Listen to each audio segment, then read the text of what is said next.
25 years ago, where were you, Georgie boy?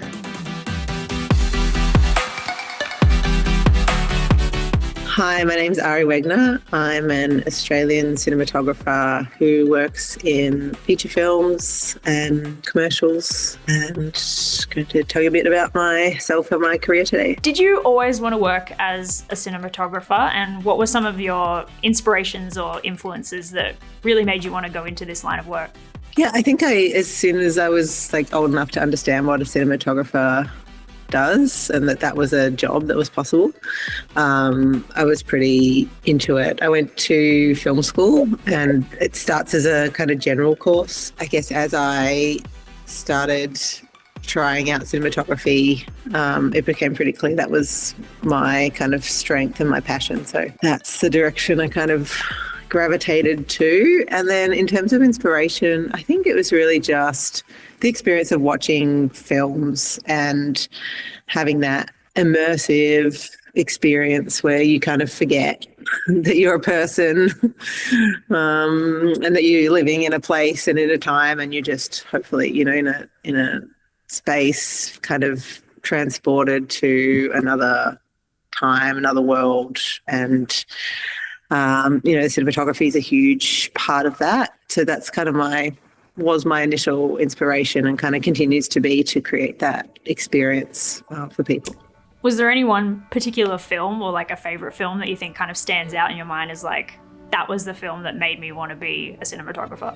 Not really, actually. I mean, I think cinematography it's an art, but it's also a craft. So there's kind of a big technical element to it, as well as the artistry, I guess. So watching films in general and the experience of being a viewer, and then knowing that it's kind of a lifelong practice, really, to learn the craft and keep improving on the craft. And then the art side of it's more, gut feeling, instinct.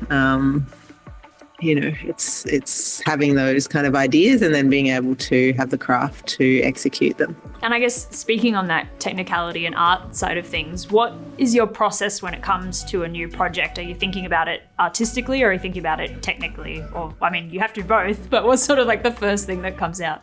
Yeah, in a way, as a cinematographer, or for me anyway, I'm always thinking in those two realms kind of simultaneously, the dream and the reality, maybe, the idea and the execution. Yeah, in terms of my process, it's really different for every project, because I'm not working in isolation like a photographer might. I'm working with a director and a script and a schedule.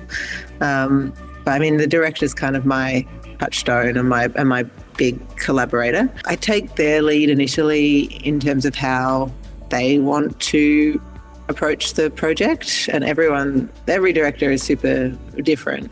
Someone like Ethan Cohen would come with storyboards done and finalized pretty much, whereas someone like Jane Campion, we worked on the storyboards together for about 6 weeks.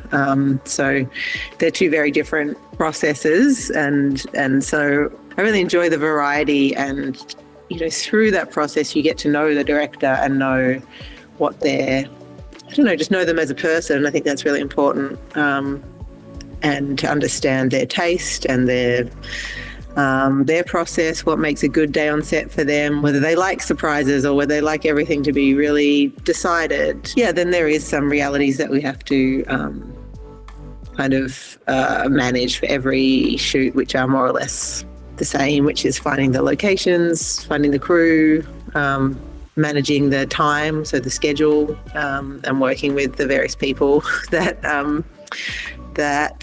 work with you on that. So I'd say every project is totally different, and I really try and go deep into the director's way of working.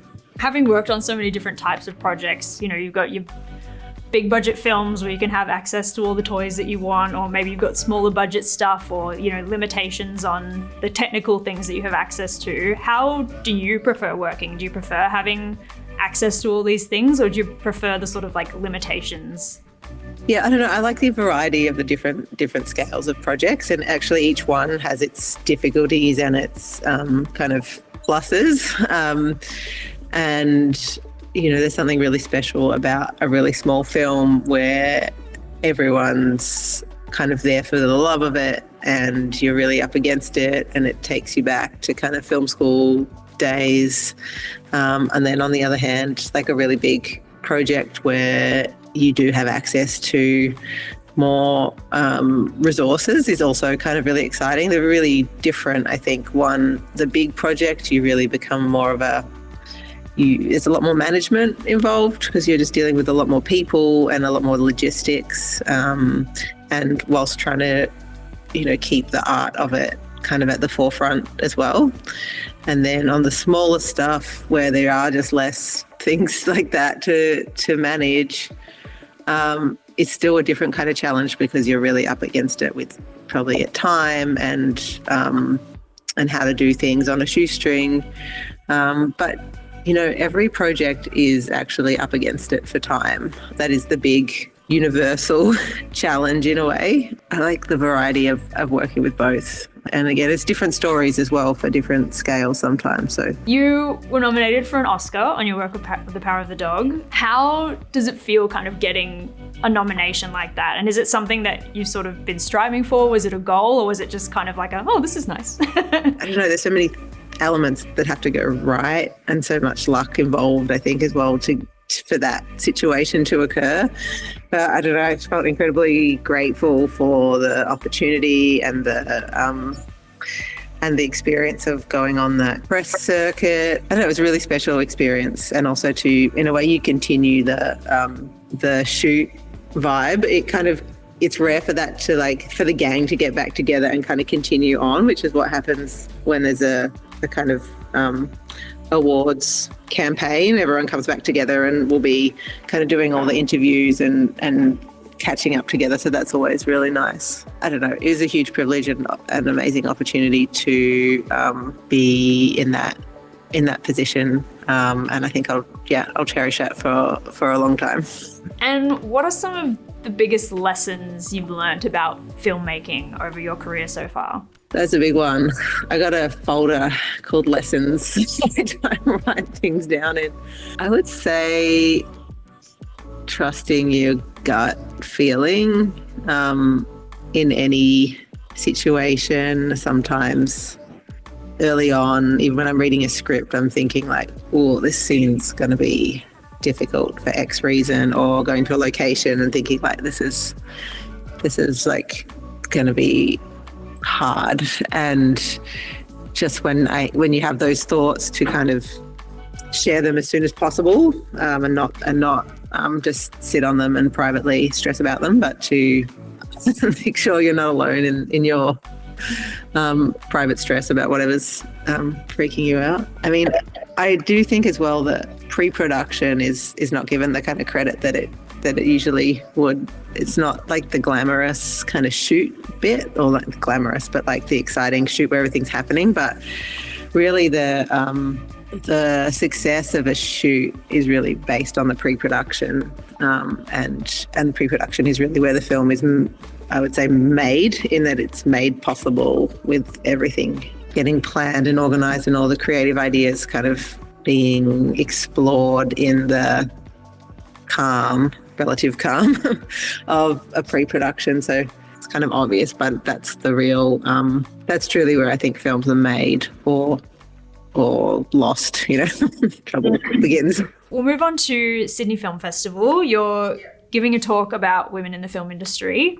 The Celluloid Ceiling report from San Diego State University stated that women make up just 7% of cinematographers in the top 250 grossing films in 2025, which actually went down from 12% in 2024, which is a bit depressing. But I'm curious on your perspective as a woman who's currently working in the industry. Are we seeing any progress being made behind the camera at all? Those statistics are pretty depressing. But I think, are we seeing progress? I think so. I mean, I think the biggest thing to change that I've noticed is people's attitudes. I would say it's no longer the case that people think, there's not a question of like, can a woman do it? Or, is she able to do it as well as a man? Like, I think that idea is kind of long gone and has been exploded. I mean, we just had a first woman to win the Oscar for cinematography, Autumn Gerald Akafor, which is a huge, after like, I don't know the exact date, but probably almost 100 years. We took our time getting there, but I think milestones like that. Right now we have the first woman president of the American Society of Cinematographers, Mandy Walker, who's a fellow Australian. Stuff like that does show that I think there is a real changing mindset. Then in terms of the reality of those statistics, I think it's unfortunately like things take time in a way for people to get up to the stage where they're shooting those high-grossing films. So I think that'll come in the next decade. As much as we feel like that's a long time to wait, I think it's going to slowly change. That's my optimistic look on it. Yeah, we have to stay optimistic. Do you think there's anything that professionals in the industry can be doing to sort of bring more women onto their projects? Is it just that? Is it just going out and finding women who are working maybe in the indie scene and bringing them onto more bigger projects? Yeah, it's a good question. This is a theory. I don't know if it's real, but this is a theory. I think there's also some bigger things going on around the same time that women get to a certain point in their careers can kind of coincide with family starting. Either people kind of step back for a couple of years, or they decide that it's like just incompatible with family life and filmmaking, or it's like not compatible. I think that's a big thing that the film industry could improve on, making it somehow more family friendly. I don't know the exact formula. Yeah, it's something that I think it unfairly kind of impacts women just from a biological perspective. So it'll be good to be talking about some of those things that are kind of adjacent to filmmaking, but that are not like, mentorships, or they're just like more like real life challenges in a way. And do you think that there are enough opportunities in Australia to kind of branch into the film industry, or do we need to be looking at overseas options? Do we go to Hollywood? I think for a cinematographer, I think it depends what you want in your career and your lifestyle. The number of films made in a year in the world and the percentage of those that are Australian, we do make up a really tiny number. There's lots of interesting stuff being made here, but we are only a tiny fraction of what's going on in the world. So I don't know, I think it's interesting to explore what else is out there, because as a DP, from my perspective anyway, you're kind of looking for like-minded people or directors that you feel like you could enjoy working with. Maybe you share their taste or their approach, or you love their work. There's a lot of people out there in the world, they might not necessarily happen to have been born in the same country you are. So for me, that was a big moment to decide that I would try and start finding projects outside Australia.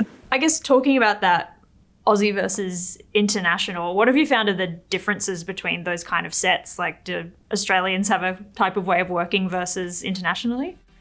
Yeah, I mean, I really love the Australian crew and the way they work. It's probably my favourite kind of dynamic. Everyone kind of helps out in a very easy way.